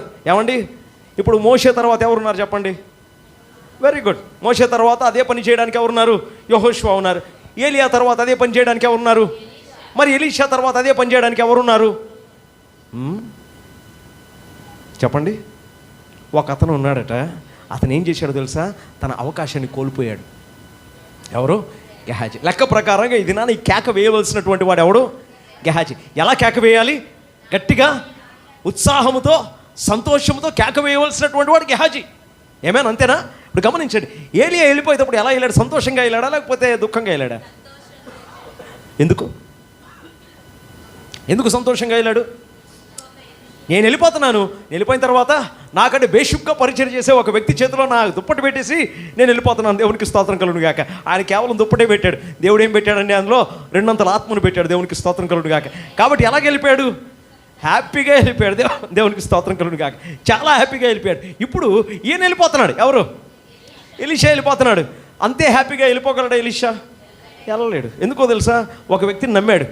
ఈయనకే నా పరిచర్య అనుకున్నాడు పిల్లరా. అనుకొని పిల్లరా చాలా అద్భుతమైనటువంటి బాధ్యతలు అతని చేతిలో పెట్టాడు. కానీ ఎలీషా ఏమో భూమిని అరకల్ని విడిచిపెట్టి గొంగల కోసం వెంబడిస్తే వీడు దేనికోసం వెంబడిస్తున్నాడు? ఆయన గొంగల కోసం ప్రయాణం చేసి ఈడేంటి ప్రశస్తమైన వస్త్రాల కోసం వెంటపడ్డాడు. దేవుని నామానికి స్తోత్రం కలుగును గాక. ప్రియులారా, వెంటపడి ఏం చేశాడంటే ఏం తెచ్చుకున్నాడు చెప్పండి? కుష్ఠరోగాన్ని తెచ్చుకున్నాడు. నయమానుని విడిచిపెట్టినటువంటి కుష్ఠరోగం తీసుకొని వచ్చి పరిచర్యకి ఏమాత్రం పనికిరానటువంటి వాడిగా తయారైపోయాడు. కనుక ఎలీషా చనిపోయేటప్పుడు బాధపడడానికి అవకాశం ఉందా లేదా? అంతే. ఎందుకంటే ఏలియా వెళ్ళిపోయేటప్పుడు సంతోషంగా వెళ్ళిపోయాడు. నా తర్వాత అద్భుతంగా పరిచర్య చేసేవాడు ఉన్నాడు. ఎలీషాకి ఆ మాటలు బాగా గుర్తు. ఏ మాటలు? నా తండ్రి ఇశ్రాయేలుకు రథమును రౌతును నీవే అన్నటువంటి మాటలు ఎవరికి బాగా గుర్తండి? ఎలీషా. ఎందుకంటే తనే కేకలు వేశాడు. ఇప్పుడు తన యజమానుడు కొనిపోబడుతున్నటువంటి సమయంలో, ఇప్పుడు ఈయన చనిపోతున్నటువంటి సమయంలో ఒక రాజు అతని దగ్గరికి వస్తాడు. ఆ రాజు పేరేంటండి? యెహోయాషు. సరే పిల్లరా, యెహోయాషు వస్తాడు. యెహోయాషు వచ్చి యాడ్డం మొదలు పెడతాడు. ఏమని ఏడుస్తున్నాడు తెలుసా? నా తండ్రి అంటే చేయి కొడుతున్నాడు. ఎలా చేయి కొడుతున్నాడు చెప్పండి? ఎలా చేయి కొడుతున్నాడు? నా తండ్రి ఇశ్రాయేలుకు రథమును రౌతును నీవే అని చెప్పి ఏడుస్తున్నాడు. అసలు ఏడవలసినటువంటి సన్నివేశం కాదు అది. ఏమండి? అంతేనా? ఆ మాట చెప్తూ ఏడవకూడదు. ఆ మాటకి తన యొక్క భావానికి ఏమాత్రం కూడా పొంతన ఉందా? పొంతన లేదు. పొంతన లేనటువంటి మాట మాట్లాడుతున్నాడు. ఎవరు? యెహోయాషు. పిల్లరా ఏడుస్తున్నాడు. ఏమని? నా తండ్రి ఇశ్రాయేలుకు రథమును రౌతును నీవే అని ఏడుస్తుంటే ఎలీషాకి అర్థమైపోయింది వీడు ఎందుకు ఏడుస్తున్నాడు. అర్థమవుతుందా? ఎందుకు ఏడుస్తున్నాడు అంటే చక్కగా సంతోషంగా ఆనందంగా జై కొట్టి చెప్పవలసినటువంటి మాటని ఎలా చెప్తున్నాడండి? నిరాశతో ఏడుపుతో చెప్తున్నాడు కాక వెంటనే అర్థమైపోయి ఏమంటాడు చదవండి. నీవు వింటిని అంటే రాజు అన్న తర్వాత విల్లు బాణం తీసుకొని వస్తాడు కదా. సరే వింటిని తీసుకోమన్నాడు. సరే వింటి ఎక్కువ పెట్టాడు. చదవమ్మా. బాణమును తీసుకోమని అతను చెప్పాడు. ఒక్క నిమిషం ఆగిపోదాం. ఎందుకు ఏడుస్తున్నాడంటే పిల్లరా, ఇజ్రాయేల్ దేశము చాలా భయంకరమైనటువంటి పరిస్థితులు ఆ దినాల్లో ఉంది. చాలా భయంకరమైన పరిస్థితులు. ఎందుకంటే సిరియా వారు మాట్లాడితే వీళ్ళ మీదకి వచ్చి వీళ్ళని ఏం చేస్తున్నారండి? వీళ్ళని నిర్వీర్యం చేస్తున్నారు. వీళ్ళ మీదకి యుద్ధానికి వచ్చి వీళ్ళలో చాలామందిని బానిసలుగా తీసుకుని వెళ్ళిపోతున్నారు. కప్పం కట్టవలసినటువంటి పరిస్థితి వస్తుంది ఇశ్రాయేల్కి. ఎవరికి? సిరియాకు కప్పం కట్టవలసినటువంటి పరిస్థితుల్లో ఇశ్రాయేలీలు ఉన్నారు. చాలా భయంకరమైన పరిస్థితుల్లో ఉన్నారు. ఈ పరిస్థితి నుండి ఎవరైనా మాకు విడుదల కలగజేయాలి అని చెప్పేసి చాలా ప్రియులరా ఆశతో ఎదురు చూస్తున్నాడు యెహోయాషు. ప్రియులరా ఎదురు చూసి చనిపోతున్నటువంటి ప్రవక్త దగ్గరికి వస్తాడు. వచ్చి ఏమంటాడు తెలుసా? ఏడుస్తాడు. నా తండ్రి ఇజ్రాయేలుకు రథమును రౌతును నీవే అని చెప్పేసి అంటే వాడి మనసులో ఉన్న మాటను తెలుసుకొని నీ వింటిని పట్టి బాణమును వింటిలో పెట్టమన్నాడు. అంతే కదండి? ఏమండి? విల్లు బాణం ఉపయోగించే విధానం అందరికీ తెలుసుగా. విల్లు పెడతారు, విల్లు పట్టుకుంటారు. ఆ వింటిలో ఏం పెడతారండి? బాణాన్ని పెట్టమంటారు. సరే ఎలీషా కూడా అదే చేయమన్నాడు. చేసేమంటాడు అంటే తూర్పు వైపు ఉన్నటువంటి కిటికీని తీయమంటాడు. ఏమండి? తూర్పు వైపు ఉన్నటువంటి కిటికీ తీయమనగానే తీశాడు. అంటే తూర్పు వైపు ఏ దేశం ఉంది? సిరియా దేశం ఉంది. దేవునికి స్తోత్రం కలుగును గాక. సరే వింటిని తీసుకున్నాడు, బాణమును పెట్టాడు, లాగమన్నాడు బాణాన్ని. సరే లాగాడు. లాగిన తర్వాత ఏం చేస్తాడు? తన చేతిని ఎవరి చేయి మీద పెడతాడు? రాజు చేయి మీద పెడతాడు. సరే ఇద్దరం కలిసి వదులుదామని చెప్పేసి వదిలేస్తాడు. వదిలేసిన తర్వాత బాణం వెళ్ళిపోద్ది. ఏమండి? బాణం వెళ్ళిపోయిన తర్వాత ఏమంటాడో తెలుసా అండి ఎలీషా? ఇది యెహోవా యొక్క రక్షణ బాణము. దేవుని నామానికి స్తోత్రం కలుగును గాక. నీ హృదయంలో ఉన్న బాధ నాకు తెలుసు. నీ హృదయంలో ఉన్న ఆవేదన నాకు తెలుసు. ఎందుకు ఏడుస్తూ జై కొడుతున్నావో నాకు తెలుసు. జై కొట్టేటప్పుడు ఉండవలసినటువంటి ఉత్సాహం నీలో ఎందుకు లేదో నాకు తెలుసు. ఆ ఉత్సాహము కలిగించడానికి దేవుడు నీకు రక్షణగా నిలబడుతున్నాడు. స్త్రీలను నిన్ను రక్షించే దేవుడు నీకు తోడుగా ఉన్నాడు అని చెప్పేసి ఆ బాణాన్ని తన చేయి పెట్టి వదులుతాడు. దేవునికి స్తోత్రం కలుగును గాక. ప్రియులారా వదులుతాడు. వదిలిన తర్వాత హ్యాపీగా ఫీల్ అవుతున్నాడు. ఏమని? సరేలే దేవుడు నాకేమిచ్చాడు? సిరియనుల మీద కాస్త ఉపశమనాన్ని కలగజేశాడు అని లోపలే కాస్త ఏమవుతున్నాడండి? సంతోషపడుతున్నాడు. సంతోషపడుతున్నటువంటి సమయంలో ఇంకో పని చేయమన్నాడు. గమనించండి పిల్లరా, ఎప్పుడైనా విశ్వాసముతో చేసేటటువంటి పని కాస్త మానవాతీతమైనటువంటి పనిగా ఉంటుంది. మనం చేసేటటువంటి పనులకు కాస్త అతీతంగా ఉంటుంది. పేతురు దగ్గరికి యేసు ప్రభువు వెళ్తాడు. లూకాసు వార్త 5వ అధ్యాయము మొదటి 11 వచనాల్లో. ప్రియులారా, అక్కడికి వెళ్ళి పేతురుతో మాట్లాడతాడు. ఏమని? పేతురు, వీళ్ళందరూ నా మెసేజ్ వినడానికి వస్తున్నారయ్యా, నా మీద పడుతున్నారు, కాబట్టి నేను నీ బోట్లో కూర్చోవచ్చా, బోట్లో నుంచొని మాట్లాడవచ్చా, స్పేషియస్గా నిలబడి మాట్లాడండి యేసయ్యా అని చెప్పేసి బోటుని ఇచ్చాడు. బోట్ నుంచి కాస్త లోపలికి దోయమని చెప్పేసి ఆ నీళ్ళలో నిలబడి వాళ్ళకి ప్రసంగం చెప్తాడు. ఎవరు? యేసు ప్రభువారు. సరే, చెప్పిన తర్వాత ఏమంటాడంటే పేతురు, ఇంకా అసలు లోపలికి నడిపించి ఇప్పుడు ఫిషింగ్ చేద్దాం అంటాడు. ఎవరు? యేసు ప్రభువారు. అనగానే ఏం చేస్తాడో తెలుసా అండి? లోపలికి తీసుకెళ్తాడు. తీసుకెళ్ళిన తర్వాత గమనించండి, ఇంటరాక్షన్ చూడండి. యేసు ప్రభువారు వృత్తిరీత్యా ఎవరు? వృత్తిరీత్యా వడ్రంగివాడు. ఏమండి? పేతురు వృత్తిరీత్యా ఎవరు? జాలరివాడు. ఏమండి? చేపలు పట్టడానికి ఎవరికి బాగా తెలుసు? వడ్రంగి వాడికి బాగా తెలుసా, లేకపోతే బెస్తవాడికి బాగా తెలుసా? జాలరి వాడికి బాగా తెలుసు ఏ విధంగా చేపలు పట్టాలో. ఏమండి? అంతేనా? వాళ్ళకు బాగా తెలుసు ఎప్పుడు చేపలు పట్టాలి. రాత్రి సమయంలో చేపలు పట్టాలి. ఎందుకంటే రాత్రి సమయంలో కాస్త చల్లగా నీళ్లు ఉంటాయి, చేపలు ఏమవుతాయంట? పైకి వస్తాయంట. ఈ దినాల్లో చేపలు పట్టాలంటే చాలా ఈజీ, మీకు తెలుసోలేదు. ఎందుకంటే GPS అన్నటువంటి గ్లోబల్ పొజిషనింగ్ సిస్టమ్ అన్నటువంటి ఒక సిస్టమ్ మన దగ్గర ఉంది. ఏమండి? ఆ సిస్టంతో ఈ బోట్లు కనెక్ట్ అయి ఉంటాయి, మరపడవలు కనెక్ట్ అయి ఉంటాయి. కాబట్టి వాళ్ళు చెప్తారు స్టేషన్ నుండి, ఏమని? ఇదిగో కాస్త 10 నాటికల్ మైల్స్ తూర్పుగా వెళ్ళు, తూర్పు నుండి 5 నాటికల్ మైల్స్ ఎడమ వైపుకి వెళ్ళు, వెళ్ళిన తర్వాత కుడివైపు నీ వలేస్తే నీకు 100 వంజరాలు పడతాయి అంటాడు. అర్థమవుతుందండి? కాబట్టి వాడు ఏం చేస్తాడు? హ్యాపీగా వెళ్తాడు, ఇన్స్ట్రక్షన్ ప్రకారం వలేస్తాడు, వచ్చేస్తాడు. అర్థమవుతుందా? అంటే చేపలు పట్టడం ఈ దినాన్ని చాలా ఈజీ. కానీ ఆ దినాల్లో గమనించండి పిల్లరా, ఆ దినాల్లో చేపలు పట్టడం అనేటువంటిది చేపల సైకాలజీని బాగా స్టడీ చేసుకున్నారు వాళ్ళు. అర్థమవుతుందా? అంటే చేపలు ఎప్పుడూ పైకి వస్తాయి. ఎందుకంటే వాళ్ళ వలలు కూడా అంత పెద్ద వలలు కాదు. ఈ దినాల్లో ఉన్నంత బలమైనటువంటి వలలు ఆ దినాలు ఉండేవి కాదు, ఇంత టెక్నాలజీ ఆ దినాల్లో ఉండేది కాదు. కాబట్టి సర్ఫేస్కి వస్తే చేపలు పట్టేసుకునేవారు వాళ్ళు. కాబట్టి ఎప్పుడు చేపలు పైకి వస్తాయా అన్నటువంటి సమయాన్ని క్యాల్కులేట్ చేసి చల్లని పూట రాత్రి సమయంలో చేపలు పైకి వస్తాయి అన్నటువంటి విషయం వాళ్ళకి తెలిసి ఏం చేశారో తెలుసా అండి? రాత్రుల్లో చేపలు పట్టేవారట. అర్థమవుతుందా? కాబట్టి ఈ జాలరి వాడికి బాగా తెలుసు ఏ సమయంలో చేపలు ఎక్కడ పడతాయి అన్నటువంటి విషయం. చేపల సైకాలజీని అర్థం చేసుకొని చేపలు పట్టేటువంటి పేతురుకు బాగా తెలుసు. రాత్రంతా కష్టపడ్డాడంట, ఒక్క చేప కూడా పడలేదంట. ఈ సమయంలో వడ్రంగి వాడైనటువంటి యేసయ్య బోట్లోకి వచ్చి ఏమంటున్నాడు? కొద్దిగా లోపలికి వెళ్ళి కుడి వైపుకు వలవేమన్నాడు. లోపలే నవ్వుకొని ఉంటాడు పేతురు. ఏమని? రాత్రి పట్టాను బాబు, ఒక్క చేప కూడా నాకు పడలేదు, నువ్వేమో కుడివైపు వలవేమన్నావు, పోనీ నువ్వేమో జాలరి వాడివా, నువ్వెవరివి?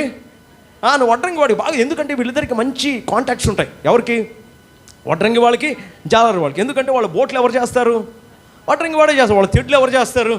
వడ్రంగి వాడే చేస్తాడు. కాబట్టి పిల్లరా, బోట్ చేసినంత మాత్రాన, తెడ్డు చేసినంత మాత్రాన చేపలు ఎక్కడికి వస్తాయో ఈయనకు తెలుసా? చేపలు ఏ సమయంలో పడతాయి ఈయనకు తెలుసా? అన్నటువంటి ప్రశ్నలన్నీ ఉన్నప్పటికీ కూడా ఒక మాట అంటాడు, అయినను నీ మాట చొప్పున వాళ్ళ వేతన దేవుని నామానికి స్తోత్రం కలుగును గాక. అది సమయం చేపలు పడేటటువంటి సమయము కాదు. ఆమేన్. అవి చేపలు పడేటటువంటి సమయము కాదు. అయినప్పటికీ కూడా పేతురు ఏమంటాడంటే, అది సమయము కాకపోయినప్పటికీ కూడా విశ్వాసం అన్నది నిరీక్షింపబడు వాటి యొక్క నిజస్వరూపము, అదృశ్యమైనవి ఉన్నవనుటకు రుజువు. దేవునికి స్తోత్రం కలుగును గాక. ప్రియులారా, విశ్వాసంతో వల వేస్తున్నాడు. తనకున్నటువంటి జ్ఞానానికి అతీతమైనటువంటి ఒక కార్యాన్ని తను చేస్తున్నాడు. పిల్లలు ఎప్పుడైతే ఆ పని చేస్తాడో తన జీవితంలో ఎప్పుడు పట్టలేనని చేపలు పట్టాడు. దేవుని నామానికి స్తోత్రం కలుగును గాక. బోటు మారిందా? వల మారిందా? తెడ్లు మారినాయా? జాలరి వాడు మారాడా? లేదు.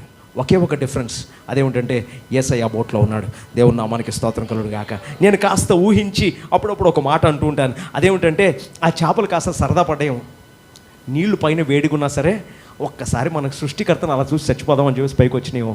దేవుని నామానికి స్తోత్రం కలుగును గాక. ప్రియులారా, యేసు ప్రభువారు ఎప్పుడైతే వల వేయమన్నారో అద్భుతమైనటువంటి చేపలు వచ్చినాయంట. ఎన్ని చేపలు వచ్చినాయంటే, బ్రతుకుట క్రీస్తే చెప్పండి, చావైతే లాభం. ఆయన ఒకసారి చూసి చచ్చిపోదామని చెప్పేసి తండోపతండాలుగా ఆ సముద్రంలో చేపలన్నీ అక్కడికే వచ్చినాయట. ఎన్ని చేపలు పట్టినాయో తెలుసా?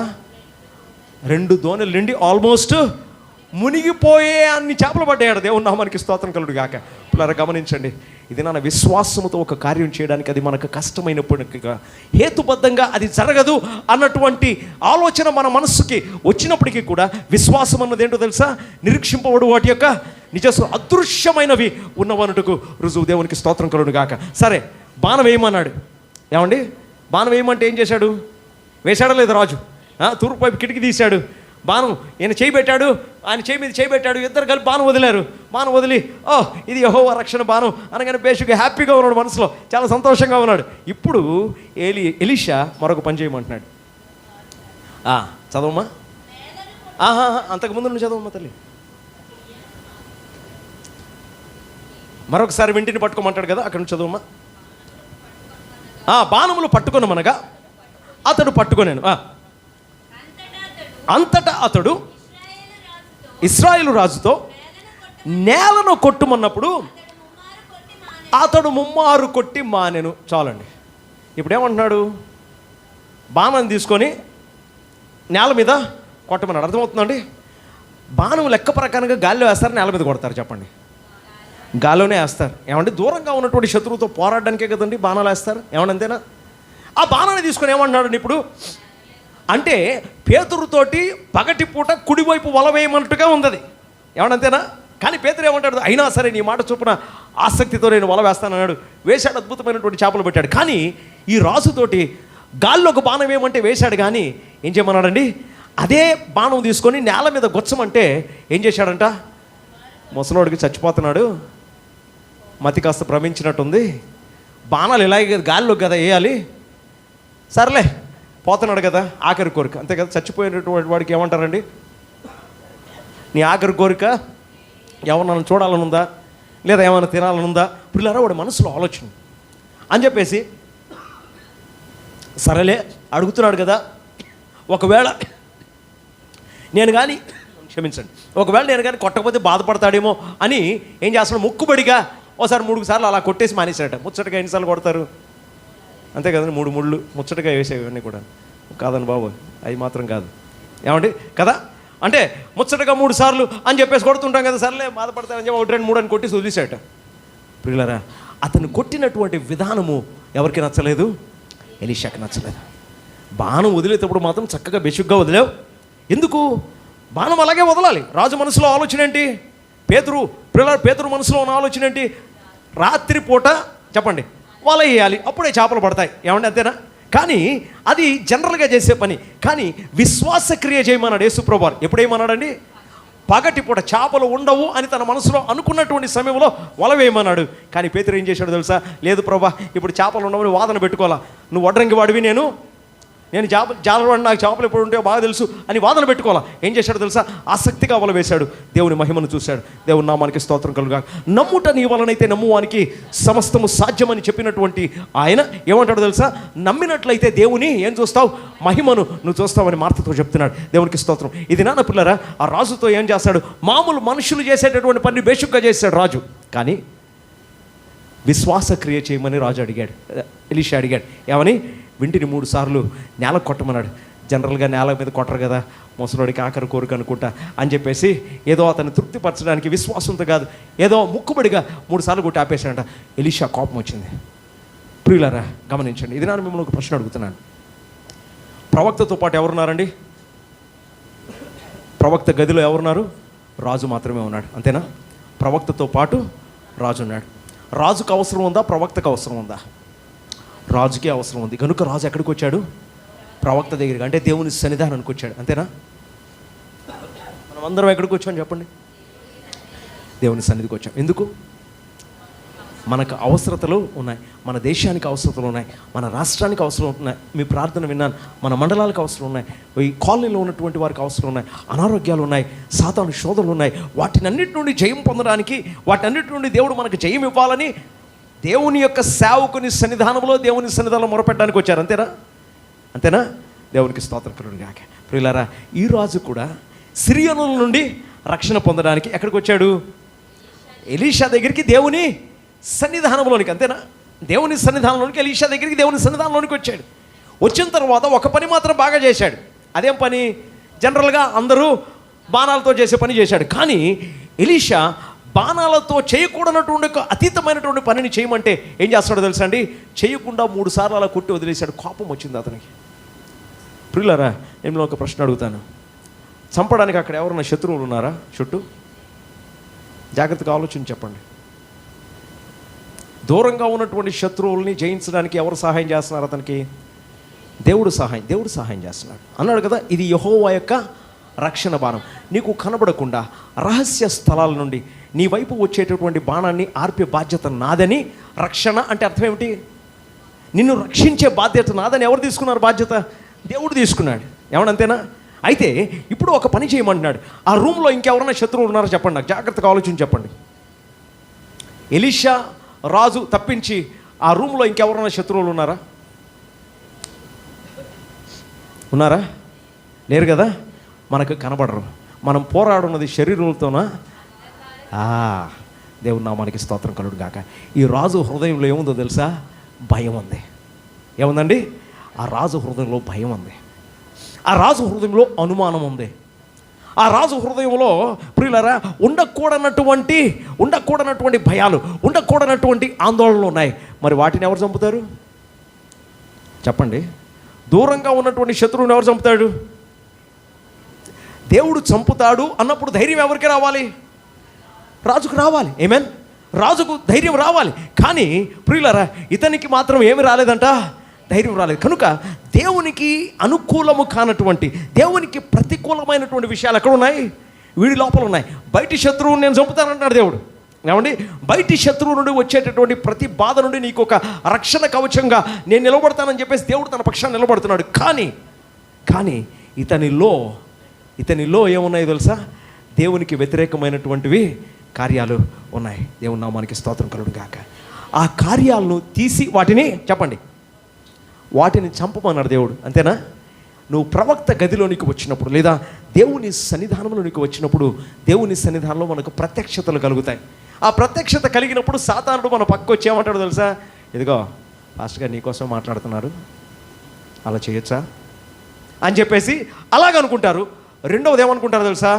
కాస్త పరిశుద్ధాత్మ ఒకవేళ మనల్ని ప్రేరేపిస్తే, ఇది దేవుని వాక్యం సూటిగా నాతో మాట్లాడేది, నాలో ఉన్న అసూయ కొరకు ఇది దేవుడు నాతో మాట్లాడాడు, ఇది నా హృదయంలో ఉన్నటువంటి విభేదమైనటువంటి ఆలోచనల కొరకు దేవుడు నాతో మాట్లాడాడు, ఇది నాలో దేవునికి వ్యతిరేకంగా ఉన్నటువంటి అపవిత్రత కొరకు దేవుడు నాతో మాట్లాడాడు, ఇది నా జీవితంలో ఉన్నటువంటి మత్సరము కొరకు దేవుడు నాతో మాట్లాడు. కనుక నేనేం చేయాలి చెప్పండి? ఏం చేయాలి చెప్పండి? వాటిని తీసి చంపేయాలి. అంతేనా? వాటిని తీసి చంపేయాలి. దూరం ఉన్నటువంటి శత్రువుని ఎవరు చూసుకుంటున్నారు? దేవుడు చూసుకుంటాడు. అంతేనా? దేవుడు చూసుకుంటాడు. దూరం నుండి వస్తున్నటువంటి శత్రువుని, మనకు కనబడకుండా చాటు నుండి మన మీద అటాక్ చేసేటువంటి శత్రువుని నేను చూసుకుంటాను అని చెప్పేసి దేవుడు అంటున్నాడు. కానీ ఇప్పుడు నాలో ఉన్నటువంటి శత్రువుని ఎవరు చంపుతారు చెప్పండి? ఎవరు చంపుతారు? నేనే చంపుకోవాలి. ఎందుకంటే దేవుడు జెంటిల్మెన్. మీకు తెలుసా విషయం? దేవుడు అన్నటువంటి వాడు యేసు ప్రభువారు పర్ఫెక్ట్ జెంటిల్మెన్. అవునా? అందుకనే కొంతమంది తలుపు వేస్తుంటే బెల్ కొట్టి వచ్చేవాళ్ళు ఉంటారు. వాళ్ళని ఏమంటాం మనం? జెంటిల్మెన్ అంటాం. ఏమండి? అంతేనా? అదే తలుపు తీసిందని చెప్పేసి, బారుగా తీసింది సర్లే అని చెప్పేసి వచ్చి సోఫా మీద కూర్చున్నాడు ఏమంటాం మనం? ఏమంటే చెప్పండి? మర్యాద లేనోడు అంటాం. అంతేనా? అంటే జెంటిల్మెన్ కాదు వాడు. అర్థమవుతుందా? అందుకని యేసు ప్రభువారు చెప్తున్నాడు ఐఎమ్ పర్ఫెక్ట్ జెంటిల్మెన్ అంటున్నాడు. ప్రకటన గ్రంథం 3:20 చదివితే ఏమంటాడో తెలుసా? నేను హృదయం అనే వాకిలి యొద్ద నిలబడి తడుతూ ఉన్నాను. తెరవలసినటువంటి బాధ్యత ఎవరిది చెప్పండి? తెరవలసిన బాధ్యత నాది. అంటే ఆయన తలుపు బద్దలు కొట్టలేడా? ఏమండి? తలుపు యేసు ప్రభువారు బద్దలు కొట్టలేడా? హ్యాపీగా బద్దలు కొట్టగలడు. ఏమండి? కానీ బద్దలు ఎందుకు కొట్టట్లేదు ఆయన? ఎందుకంటే తలుపు తీసే బాధ్యత ఎవరిది? నాది. దేవుని నామానికి స్తోత్రం కలుగును గాక. తలుపు తీసే బాధ్యత నాది. నేను తలుపు తీసినట్లయితే నువ్వు తలుపు తీసినట్లయితే నేను లోపలికి వచ్చి నీతో నేను సహవాసం చేస్తానని జెంటిల్మెన్ అనేటువంటి యేసు ప్రభువారు మాట్లాడుతున్నారు. దేవునికి స్తోత్రం కలుగును గాక. ప్రియులారా, మీరు దేవుని సన్నిధానంలో దేవుని సేవకుడు అనేటువంటి స్థలానికి మీరు వచ్చారు. ఎలాగైతే యెహోయాషు ఎలీషా ఉన్నటువంటి స్థలానికి వెళ్ళి ప్రియులారా ఎలీషా దగ్గర కూర్చొని ఆయన మనసులో ఉన్నటువంటి ఆవేదనను కక్కి దానికి పరిష్కారము పొందుకున్నాడో, ఆ పరిష్కారం కోసం మనం కూడా ఎక్కడికి వచ్చామండి? దేవుని సేవకుడు లేదా దేవుని యొక్క మందిరానికి, దేవుని యొక్క సన్నిధికి మనం వచ్చాము. వచ్చినప్పుడు వాక్యము ద్వారా కొన్నిసార్లు మనకు ప్రత్యక్షతలు కలుగుతాయి. ఏమని? నీలో ఏముంది? దేవునికి ఇష్టమైన అసూయ. ఒక్కసారి చదువుదామండి. గలతీయులకు రాసిన పత్రిక 5వ అధ్యాయం ఇందాక చదివినటువంటి వాక్య భాగము 19 నుండి 21 వచనాలు చదువుదాం. శరీర కార్యములు స్పష్టమై ఉన్నాయి. చదవండి. అవేవనగా, జాగ్రత్తగా వినండి. జారత్వము. చూడండి, జారత్వం. దాన్ని తీసి చూడొచ్చా మనం? లోపల నుండి ఇలా తీసి, ఇదిగో నా జీవితంలో జారత్వం ఇది అని చూపించగలమా? ఇట్స్ అబ్స్ట్రాక్ట్ కదా, కానీ ఉందని మనకు తెలుసా? తెలుసు. నంబర్ 1 చదవమ్మా. అపవిత్రత అంటే అపవిత్రమైన ఆలోచనలు, అపవిత్రమైనటువంటి క్రియలు, అపవిత్రమైనటువంటి సంభాషణలు. చదువుమా. కాముకత్వము. చదువుతల్లి. విగ్రహారాధన. ఆఫ్ కోర్స్ చాలా మందికి దాని నుండి విడుదల కలిగి ఉండొచ్చు. చదవమ్మా. అభిచారము, ద్వేషములు పుష్కలంగా ఉంటాయండి. ఏమండి? ఏంటండి? లోపల ద్వేషములు. చదువుతల్లి. కలహం అంటే దెబ్బలాడడానికి ఇష్టపడుతుండే. కలహం లేకపోతే వాళ్ళకి నిద్ర పట్టదు. కలహములు, మత్సరములు. ఒకడు మంచి డ్రెస్ వేసుకుంటే ఓర్వలేవు, ఒకడు మంచి బండి మీద వస్తే ఓర్వలేవు, వాడు కారు కొనుక్కుంటే ఓర్వలేవు. మత్సరము. క్రోధం అంటే కోపం అండి. కొంతమందికి కోపం ఎక్కడ ఉంటుందంట? ఇదిగోండి, శరీరం అన్నిటికంటే ముందు ఉంటుంది. అది తెలుసా మీకు? ఇలా అనుకుంటే మీకు ఏం తగులుతుంది ముందు చెప్పండి? ముక్కే తగులుతుంది. అంటే నాకంటే ముందు ఏం ప్రయాణం చేస్తుందంట? నా కోపం ప్రయాణం చేస్తుందంట. కొంతమందికి వాళ్ళకంటే ముందు వాళ్ళ పొట్ట ప్రయాణం చేస్తుంది. తెలుసా మీకు? కానీ ఇక్కడ ఏమంటున్నాడంటే నాకంటే ముందు నా క్రోధం ప్రయాణం చేస్తుందంట. అంటే వాడు ముక్కోపి. ఏమండి? ఎలాంటి వాడు? ముక్కోపి. నాకంటే ముందే నడుస్తుందంట కోపం.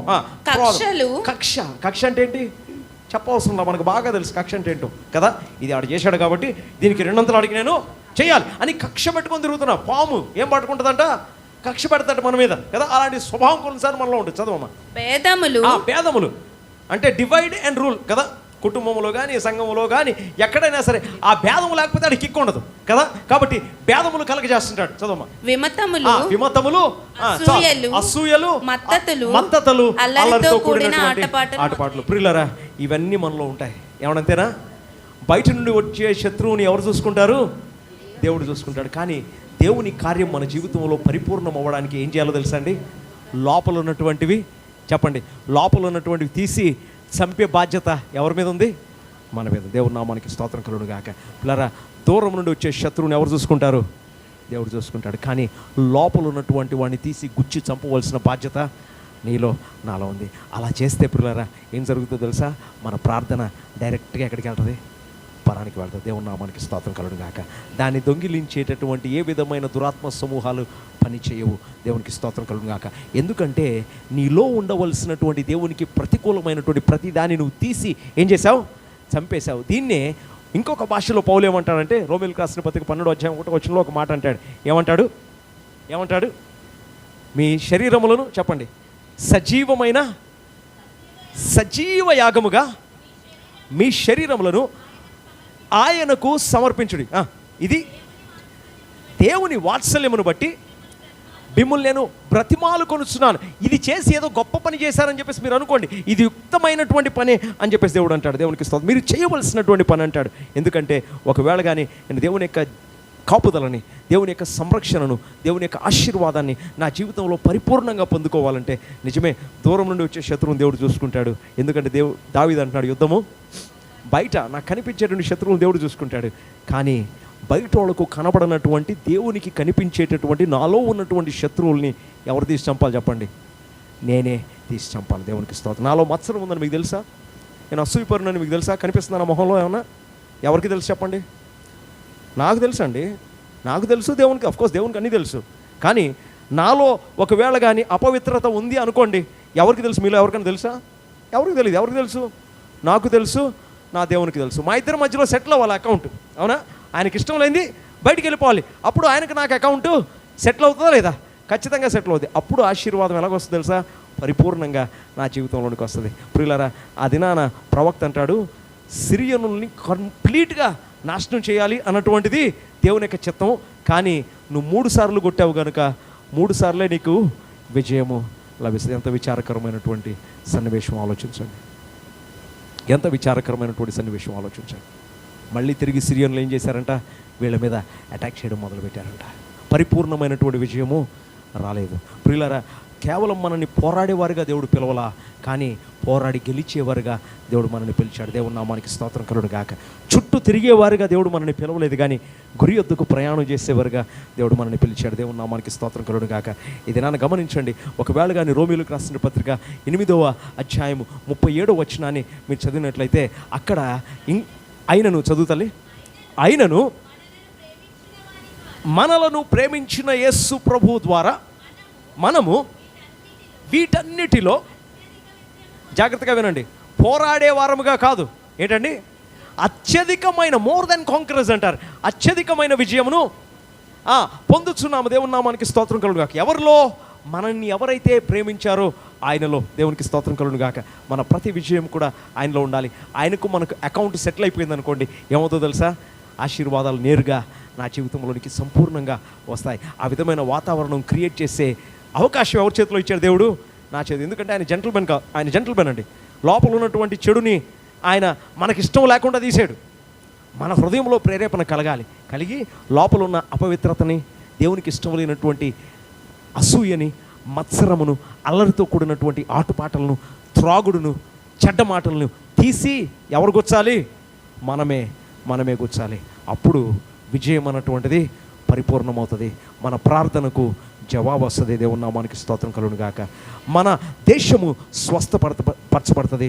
మన పాపాలు క్షమించబడతాయి. ప్రియులారా, బయట నుండి కనిపించేటువంటి శత్రువుని దేవుడు చూసుకుంటాడు. కనబడనటువంటి శత్రువుని, అంటే మనుష్యులకి కనబడనటువంటి శత్రువుని, కేవలము దేవునికి నాకే తెలిసినటువంటి ఆ శత్రువుని లయం చేయగలిగిన, లేకపోతే హతం చేయవలసిన అవకాశం ఎవరి చేతిలో పెట్టాడు? దేవుడు నా చేతిలో పెట్టాడు. హతం చేసావా, నిత్య జీవాన్ని పొందుకుంటావు, అద్భుతమైన ఆశీర్వాదాలు పొందుకుంటావు. లేదా ఏం జరుగుద్దో నా నోటితో చెప్పను, మీకే తెలుసు. ప్రియులారా, మన విజయం పరిపూర్ణం అవ్వాలి. దేవునికి స్తోత్రం. మనం కేవలం పరిగెత్తే వారముగా కాదు, ఏంటండి, బహుమానాన్ని పొందుకునే వారముగా ఉండాలి. దేవునికి స్తోత్రం కలుగును గాక. మనము కేవలము ఎప్పుడు పోరాడేవారుగానే ఉండకూడదు, విజయము పొందేవారుగా మనం ఉండాలి. అటు కృప దేవుడు మీకు అందరికీ కూడా అనుగ్రహించును గాక.